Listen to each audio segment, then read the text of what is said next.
Party ఫిరాయింపు ఎమ్మెల్యేలపై మరోసారి స్పందించారు కేటీఆర్. 10 మంది వారి పార్టీలో చేరారని పీసీసీ అధ్యక్షుడు స్పష్టంగా చెప్పారని, పీసీసీ అధ్యక్షుడే అప్రూవర్గా మారి నేరాన్ని అంగీకరించిన తర్వాత విచారణ చర్చ ఎందుకన్నారు.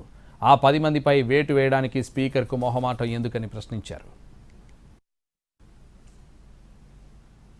ప్రదేశ్ కాంగ్రెస్ కమిటీ అధ్యక్షుడు మహేష్ కుమార్ గౌడ్ గారు అవును ఆ 10 మంది మా పార్టీలో చేరినారు అని స్పష్టంగా చెప్పారు. మరి పీసీసీ ప్రెసిడెంటే అప్రూవర్గా మారిపోయిన తర్వాత, పీసీసీ ప్రెసిడెంట్ గారి నేరాంగీకారం చేసిన తర్వాత ఇంకా ఎంక్వైరీ ఎందుకు, ఇంకా చర్చ ఎందుకు, ఆ 10 మంది మీద వేటేయడానికి స్పీకర్ గారికి మొహమాటం ఎందుకని మేము అడుగుతా ఉన్నాం. కానీ నేరాంగీకారం అప్రూవర్గా పీసీసీ ప్రెసిడెంట్ గారు మారినారు. అట్లాగే కడియం శ్రీహర్ గారు కూడా నేను కాంగ్రెస్ లో చేరాను అని స్పష్టంగా చెప్పారు.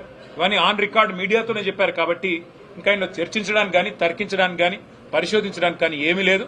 వెంటనే వారి మీద వేటు వేయాలని చెప్పి మా పార్టీ తరఫున మేము డిమాండ్ చేస్తున్నాం. కోర్టు యొక్క ఆలోచనని గౌరవించాలని చెప్పి మేము విజ్ఞప్తి చేస్తున్నాం. ప్రదేశ్ కాంగ్రెస్ కమిటీ అధ్యక్షుడు మహేష్ కుమార్ గౌడ్ గారు అవును ఆ 10 మంది మా పార్టీలో చేరినారు అని స్పష్టంగా చెప్పారు.